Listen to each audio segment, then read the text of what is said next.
Hi everyone, and welcome back to my channel. For today's video, we're jumping into my top 5 tips for flawless fall makeup. I just did a full tutorial and used a bunch of products that I'm newer to or unfamiliar with. And as I got off camera, I was like, this looks good, but I feel like I could do better. And I did a little bit of a touch up and I instantly saw such a difference.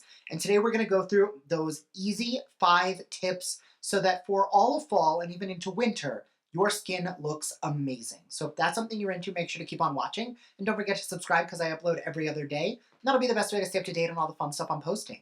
So if you want to jump into how to turn everything flawless, stay tuned.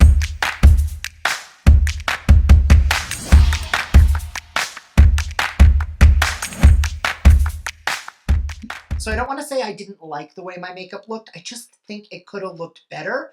And now that I've done those little touch-ups, I think it does look much better. I'll link the video I'm talking about up here, but it was trying on all of this month's subscription box makeup. And just from that video to this one, I think everything looks so much better. And I only made a few small tweaks. First and foremost, in the first tip, I did do this in that video, but I do want to remind you, as we go into fall, I stick to the tinted moisturizers. Full coverage, matte finish makeup is just not what I like anymore. And using something like this, which can build to full coverage, still gives me that flawless finish. This is the Beauty For Real MVP Tinted Moisturizer. It also comes with a full coverage concealer in the cap, so you get the perfect color complementing product. But I love how it sits on the skin. It doesn't feel like makeup, and it can build up to full coverage, but it doesn't need to be. I can sheer it out if I want to and still have my skin look like skin. Now, during the makeup application process,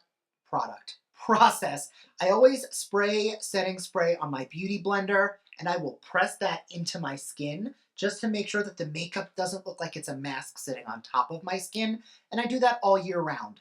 The difference is, today I used the Toy Factory Super Set Hyaluronic Setting Spray. First time I used it, I really liked it, but I felt like I needed a little bit more glow because my skin felt a little flat.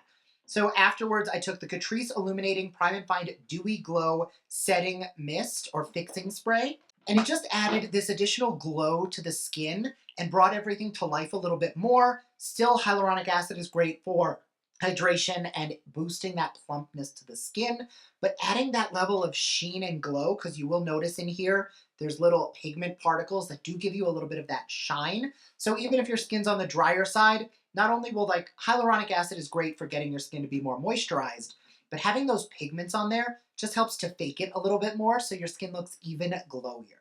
The next 2 products are also going to be very glow specific. As soon as I got off that video, I grabbed the Benefit Georgia blush. This is an illuminating blush, and I just took that on my blush brush, took it right here, and then I just blended that over the whole cheek, and that's just added an extra touch of glow and really gave that glow from within. Now, I also added some more highlighter, and I'll get into that in a minute, but by adding that little bit of extra glow from within glow, it didn't give me this overwhelming, I have highlighted my skin highlighter effect, but it still gave me a little more life to the cheeks. Now, as soon as I finished with that, I did also then go in with more highlight. I had tried one in that initial video. I don't want to bash it again, but go watch that video. Didn't really care for the highlighter. Today I grabbed the Michaela X Glam Light Pressed Highlighter. It's a very frosty shade. I took that on the same brush I used in that video, and I applied it right here, just on the cheekbone. And then I went back into the blush brush and really blended that in. And you'll notice that it just frames the cheeks so much nicer. You get a little bit more of that lifted cheekbone. I didn't have to go in with an obnoxiously intense contour for you to still get that cheekbone effect because my cheekbones aren't super pronounced.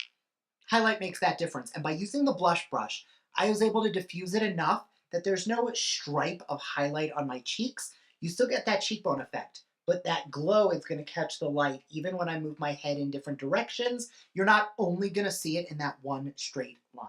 And then my last go-to tip for beautiful, effortless fall makeup is lip gloss. And I know that's such an easy thing, but to me, as we move into fall and winter, when our skin gets drier, the air gets drier, everything gets drier, that's when everybody wants to wear a matte lipstick.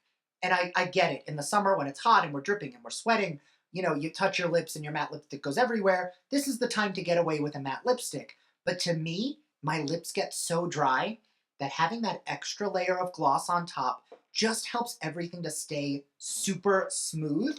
My lips can get so crusty and dry looking. I just noticed I smudged my lipstick, so I just fixed it. But I noticed my lips get super crusty and flaky and dry, and even if I exfoliate my lips regularly, it still gets that crustiness there. Easiest way for me to avoid having it be extra obnoxious is lip gloss. Like, I can still see that my lips have a little bit of dryness there, but having that lip gloss on top really does diffuse that appearance, so it's not as obvious. Now, again, if you live, I'm in Colorado, it is very dry here. If you live in a more arid environment or a drier place, you're gonna have drier lips, but going in with a good gloss on top of your lipstick really does help. Today I'm wearing a cream lipstick on top of a matte lip liner with just a nice layer of gloss on top. And the way it melted all of these together, my lips don't feel crunchy. They don't feel that sand grittiness that you get when your lips are, chapped and gross. I still like to go in with a lip mask, and today I put on the Jouer Essential Lip Enhancer. Still one of my go-to favorites.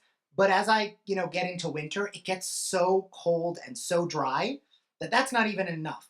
That even if I do that every single day, I still experience some of those issues. So by going and using that gloss on top, it really does correct it. Now, again, it's all personal preference. To me, I think if you were to go to that other video and watch that and see my skin now, it looks so much better here. And I just walked through everything I did differently from the end of that video until I started filming this one.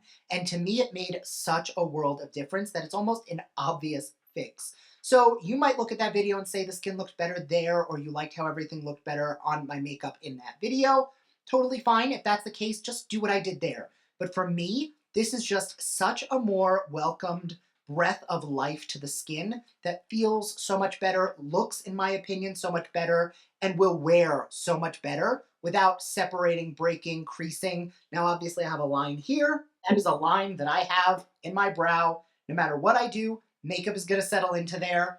Something you just have to become okay with.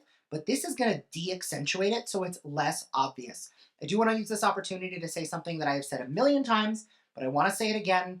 Complexion covers color, not texture. If you have a lot of bumps or, indentation, scarring, lines like I do, your makeup will settle into those areas unless you're using like a shellac primer and smoothing things over, which isn't great for your skin anyway. It's going to show.